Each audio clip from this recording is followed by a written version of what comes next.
Who are you going to believe? We're going to continue with that thought. Romans again, verse 1, verse 19. Chapter 1, verse 19.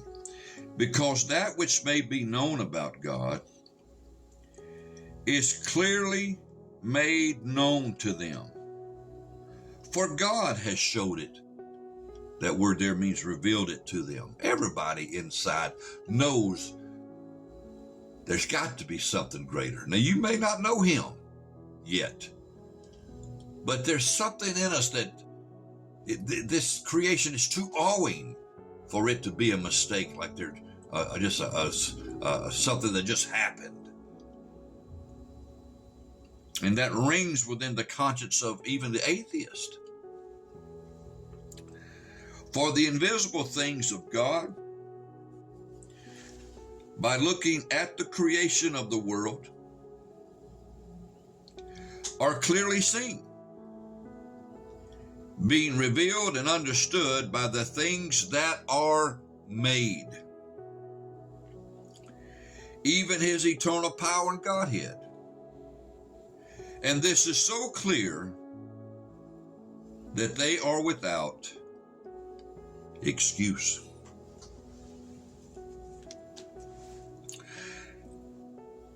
I want you to, if you haven't yet, to do some internet search from Christian biblical side people, those professors and those scientists, about the complexity of the human eye and the complexity of the single cell.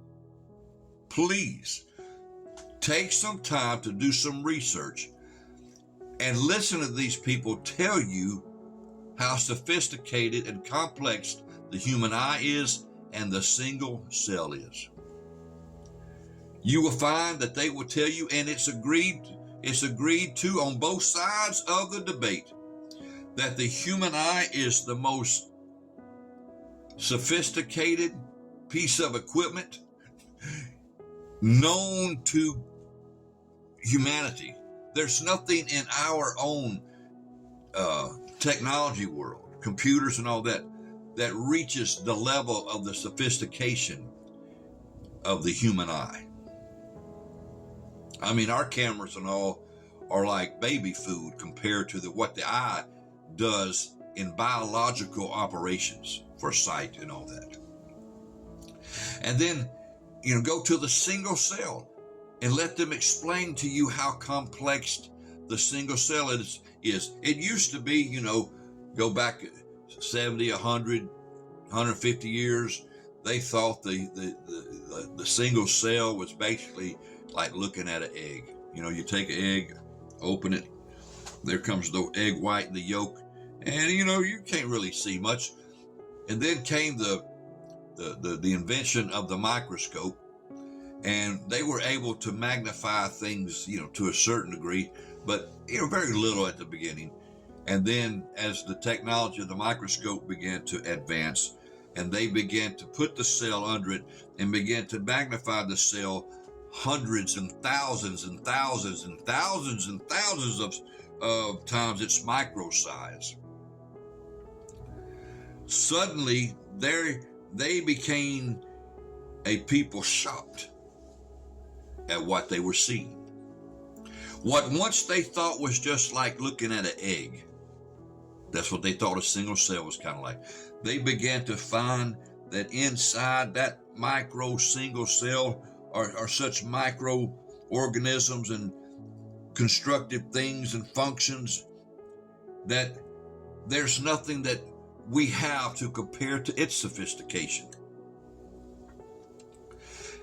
Now you think the single cell, if you flicked off a piece of metal of a point of a pen, and you could see it barely there on the white page. You could hardly see it That's about the size of one single cell.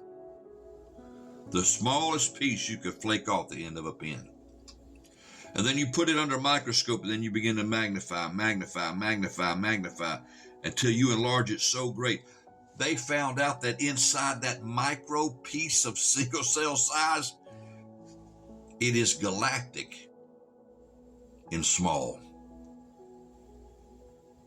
And just like there's, thousands of moons that can, be in the sun, thousands and thousands and thousands of moons inside the sun, they say inside that micro single cell, folks, is millions and millions and millions and millions of different parts, all having a role to play in a biological function for that single cell to be alive. And all of that gives life to the body when it's compacted by the trillions and trillions and trillions and trillions that make up the human body.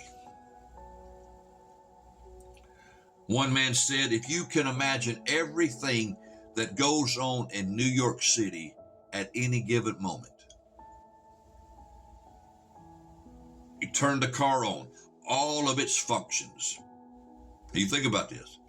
I mean, all the mechanical functions that goes on in your vehicle once you turn it on and you're driving down the road. You got the radio on, you got the AC on, the engine's going, the transmission, all of that.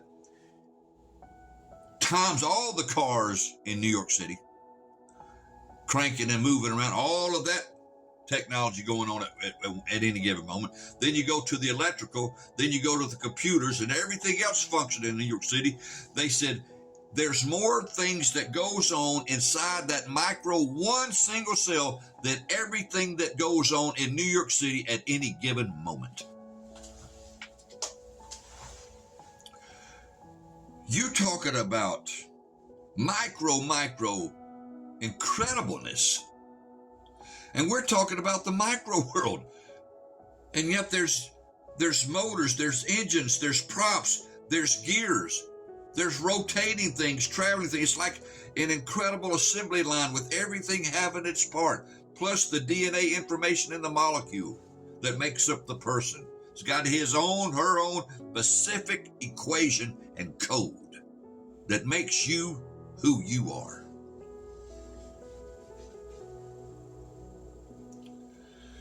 It's so sophisticated that even the deepest atheists that have learned and watched it and have learned about it, they're scratching their heads and they're saying, how could this just happen by chance?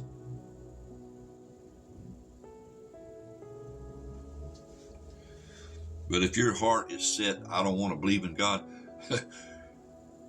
you're going to stay in the dark and miss the marvelous light that Jesus gives you. Because in the next video, we're going to talk about Jesus and the sophisticated human eye and the sophisticated complexity of the single cell